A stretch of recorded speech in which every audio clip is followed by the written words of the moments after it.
କାହାର ସେ school life କଥା ମନେ ଅଛି କହିଲେ? ସ୍କୁଲରେ ସେଇ ଯେଉଁ ପାଣିଆ ଡାଲିରେ 2-4ଟା ସୋୟାବିନ୍ ପଡ଼ିଥିବ ଆଉ ସାଙ୍ଗମାନଙ୍କ ସହିତ ମିଶିକି ଭାତ ଖାଇବା।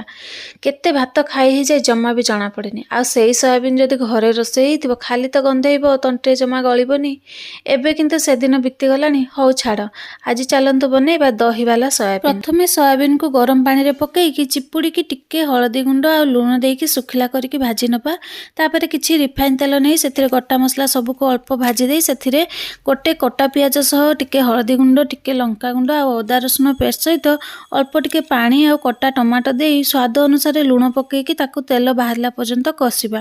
ତାପରେ ଅଳ୍ପ ଦହି ପକେଇକି ଟିକେ ଜିରା ଗୁଣ୍ଡ, ଅଳ୍ପ ଟିକେ ଧଣିଆ ଗୁଣ୍ଡ ଦେଇକି ସୋୟାବିନ୍ ଗୁଡ଼ିକୁ ସେଥିରେ ପକେଇକି 4-5 ମିନିଟ୍ କଷିକି ଆବଶ୍ୟକ ଅନୁସାରେ ପାଣି ଦେଇ 5 ମିନିଟ୍ ଫୁଟେଇବା। ଶେଷରେ ଟିକେ ଗରମ ମସଲା ଆଉ ଧଣିଆ ପତ୍ର ପକେଇବା। ତେବେ ଏଇଠି ଆମର ଦହିବାଲା ସୋୟାବିନ୍ ରେଡ଼ି ହେଇଗଲା। ତେବେ ଏଇ ପ୍ରୋସେସରେ ସୋୟାବିନ୍ ତରକାରୀ କରନ୍ତୁ ଆଉ କମେଣ୍ଟରେ ଜଣାନ୍ତୁ।